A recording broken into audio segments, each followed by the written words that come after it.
For more than 20 years, Hollywood believed it knew exactly what had happened.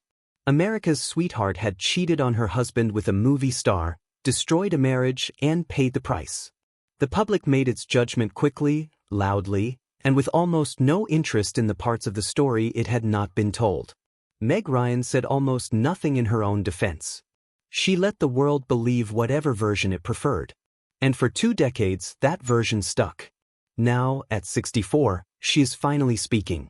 And what she has revealed does not just complicate the story, it completely inverts it. Meg Ryan was born Margaret Hyra on November 19, 1961, in Fairfield, Connecticut, the daughter of 2 teachers who valued stability and education above almost everything else. The path she eventually chose was the opposite of what her family expected.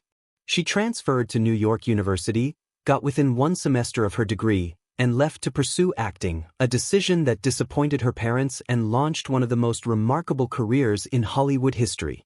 The early years were slow and unglamorous. Television commercials, small roles, patient waiting. Then came 1986 and a supporting part in Top Gun, playing the gentle wife of Goose alongside Tom Cruise. It was not a star-making role, but it put her face in front of the world for the first time. People noticed the smile. They noticed the warmth. They filed both away. Then came 1989.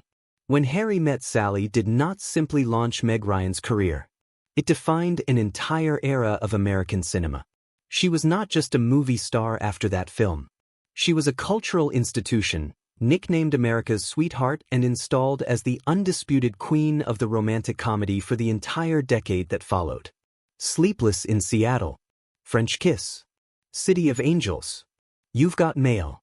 Together those films generated more than $670 million worldwide. Her partnership with Tom Hanks became the gold standard of on-screen chemistry.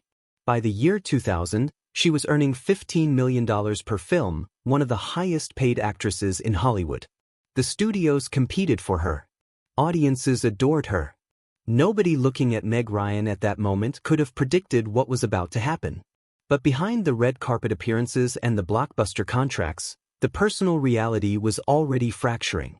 Meg had met Dennis Quaid on the set of the science fiction film Inner Space in 1987, but the romance did not develop until they reunited on the thriller DOA the following year. He was an established star at that point. The right stuff had made him a serious name. She was still building her reputation after Top Gun. Together they looked like exactly what Hollywood wanted them to be, the handsome leading man and the radiant blonde actress with the luminous smile. But before the wedding could happen, Quaid came to Meg with a serious admission. He had been battling a severe cocaine addiction throughout the 1980s, using roughly 2 grams a day and relying on alcohol to come down from its effects. It was Meg who encouraged him to seek help. It was Meg who stood by him through the process. In 1990, Quaid entered rehabilitation. She did not walk away. They married on Valentine's Day, February 14, 1991. Their son Jack arrived on April 24, 1992. From the outside, the story looked like exactly the kind of triumph that movies are made from. What the outside never saw was what was happening inside. As the 90s progressed and Meg's career ascended to levels almost no actress in Hollywood history had reached, Dennis Quaid's trajectory moved in a different direction. His career remained respectable, but it was no longer operating at the same altitude as his wife's. The gap between their public profiles grew quietly and then not so quietly. Quaid later admitted in interviews that the experience had affected him deeply. He described walking down the streets of New York while people shouted Meg's name and feeling, in his own words, like he had simply disappeared. He said it wasn't her fault. He said it was an opportunity for growth. But the honesty behind those words points to something real, a man who felt erased by the very success of the woman he had married, and a marriage absorbing a pressure that neither of them had chosen and neither of them knew how to resolve. In June of 2000, the couple announced their separation. The public was genuinely shocked. There had been no obvious warning signs, no tabloid rumors preceding the announcement, no visible cracks in the polished surface of what everyone had assumed was a solid Hollywood marriage. But the real shock came not from the separation itself, but from what surfaced almost immediately after. Photographs appeared. Meg Ryan on the set of Proof of Life, the action thriller she had filmed that year, earning that $15 million salary, being visibly affectionate with her co-star. His name was Russell Crowe.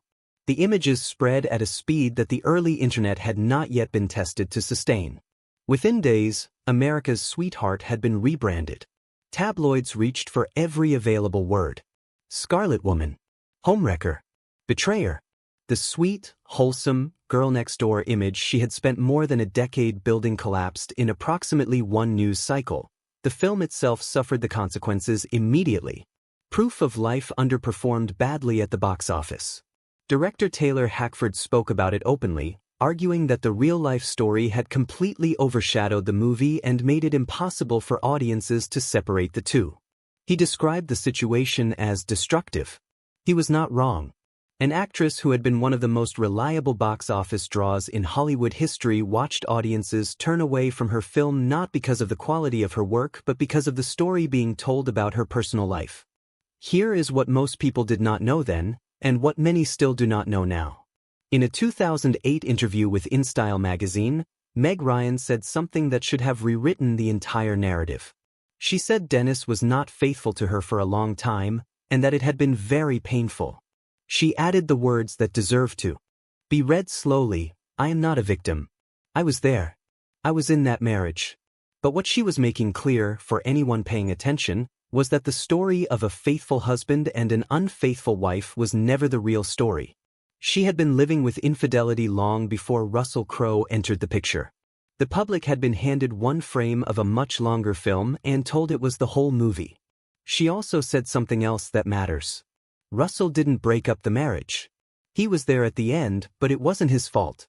By the time he arrived, the marriage had already been dying for years, eroded by broken trust and things left unspoken and a loneliness that photographs on a red carpet cannot detect.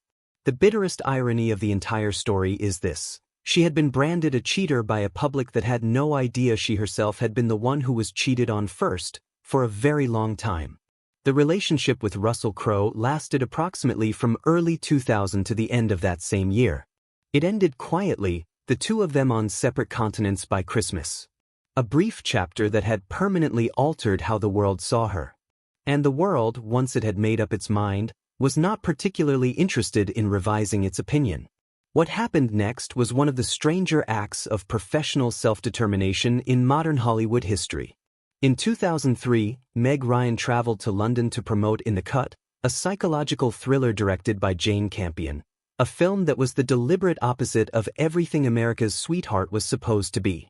Bold, dark, sexually explicit, and morally complicated. She was trying to show something real about what she was capable of as an actress, and in doing so she walked directly into one of the most uncomfortable television interviews of the decade. Michael Parkinson, the veteran British talk show host who was 71 at the time, received her as though she owed him an explanation for her career choices. He questioned her aggressive about her nude scenes in the film, suggesting she should have somehow prepared the public before attempting something so different from what they expected of her. Ryan, visibly uncomfortable, responded in short, clipped sentences. When Parkinson asked what she would do if she were him, she said two words: "Wrap it up." The British press sided immediately and almost unanimously with Parkinson. Dozens of articles portrayed Meg Ryan as arrogant, cold, and difficult to work with. By 2006, British viewers had ranked the interview as the third most shocking moment in the history of television chat shows. The narrative was settled. She had been rude, he had been reasonable, and that was that. Then in 2021, Michael Parkinson revisited the interview and offered something different. He admitted he had been too aggressive. He acknowledged he had been arrogant. When asked what he would say to Meg Ryan if he saw her again, he answered simply, "I'm sorry." It was the right thing to say. It was also 18 years too late to undo any of the damage done. Meg, for her part, barely acknowledged it. She once told Marie Claire that Parkinson had felt like a strict father scolding her. Years later, she said she simply left after the show and never felt the need to return and explain herself. That is about the most Meg Ryan answer imaginable, not defensive, not dramatic, just done.